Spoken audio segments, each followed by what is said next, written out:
वक्रतुण्ड महाकाय सूर्यकोटि समप्रभ निर्विघ्नं कुरु मे देव सर्वकार्येषु सर्वदा।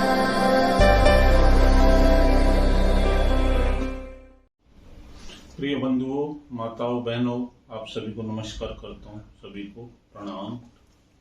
आज मैं प्रथम स्कंद के 7वें अध्याय के बारे में, जिसमें अश्वत्थामा द्वारा द्रौपदी के पुत्रों को मारा गया है, उसके बारे में श्रीमद् भागवत का वर्णन करूंगा।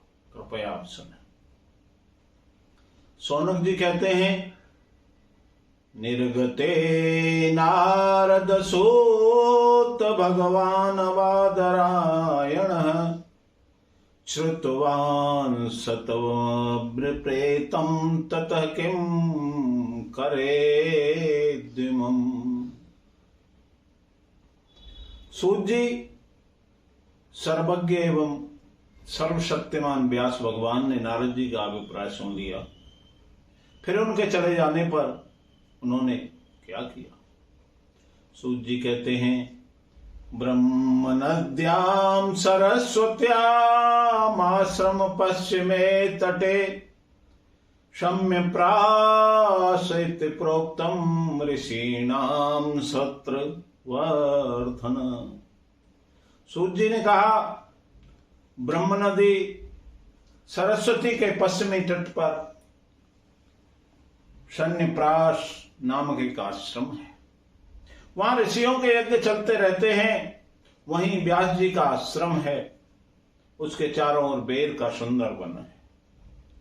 उस आश्रम में बैठकर उन्होंने आचमन किया और स्वयं अपने मन को समाहित किया।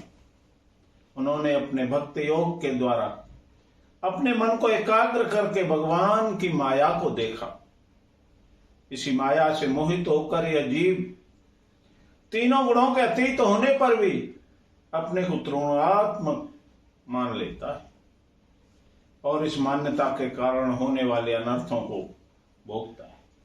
इन अनर्थों की शांति का साक्षात साधन है केवल भगवान का भक्ति योग। परंतु संसार के लोग इस बात को नहीं जानते। यही समझकर उन्होंने इस परमहंसों की संहिता श्रीमद् भागवत की रचना की। श्री शौनक जी ने फिर पूछा, सवेने व्रते निरतः सर्वक्षोत्रोपेक्षको मुनि कस्य वा बहति मेतामात्माराम सम्यसतः। शौनक जी ने पूछा कि श्री सुखदेव जी तो अत्यंत निवृत्ति परायण, उन्हें किसी भी वस्तु की अपेक्षा नहीं है। वे सदैव आत्मा में ही रमण करते हैं। फिर उन्होंने किस लिए इस विशाल ग्रंथ का अध्ययन किया? सूत जी कहते हैं, आत्मा रामाश्रमुनयो निर्गंथा अप्यरुक्कमे कुर्वन्त्य हेतु की भक्ति मिथ्यम भूत गुणो हरि। सूत जी ने कहा, जो लोग ज्ञानी हैं, जिनकी अविद्या की गांठ खुल गई है और जो सदा आत्मा में ही रमण करने वाले हैं, वे भी भगवान की हेतु की रहित भक्ति किया करते हैं। क्योंकि भगवान के गुण भी ऐसे मधुर हैं जो सबको अपनी ओर खींच लेते हैं। फिर सुखदेव जी तो भगवान के भक्तों के अत्यंत प्रिय एवं स्वयं भगवान वेद व्यास के पुत्र हैं। भगवान के गुणों ने उनके हृदय को अपनी ओर खींच लिया और विवश होकर ही इस विशाल ग्रंथ का अध्ययन किया। यदा मृदये कौरव सृज्ययानां वीरस्वथो वीरगति गतासु ब्रकोदरा विदगदाभिर्मर्ष भग्नोरुन्दडे धृतराष्ट्रपुत्रे।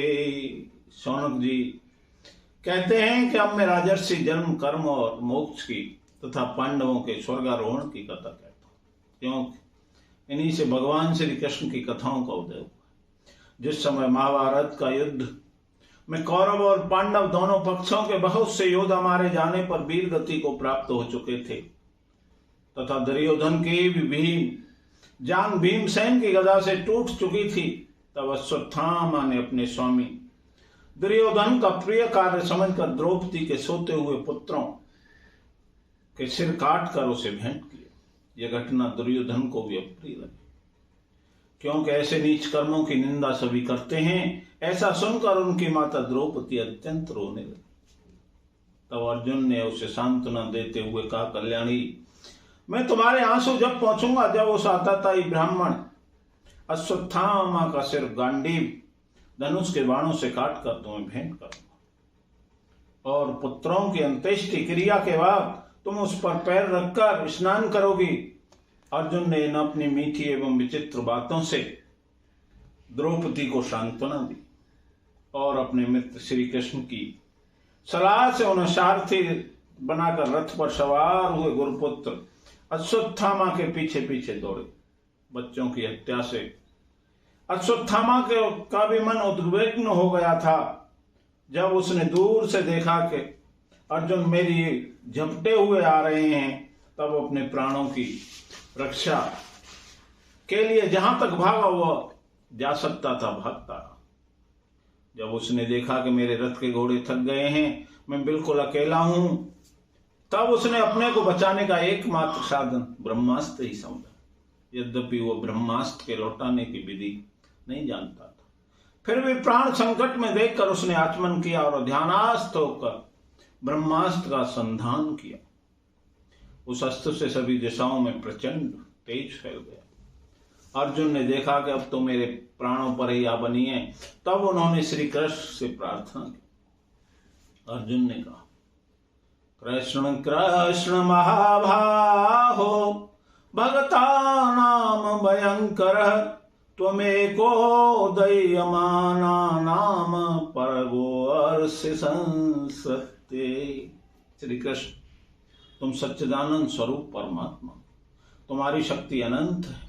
तुम ही भक्तों को अभय देने वाले हो, जो संसार की दहकती आग में जल रहे हैं उन जीवों को उससे उबारने वाले हो। तुम प्रकृति से अलग रहने वाले साक्षात परमेश्वर हो। स्वयं प्रकाश स्वरूप श्री कृष्ण, यह भयंकर तेज सब ओर से मेरी ओर आ रहा है।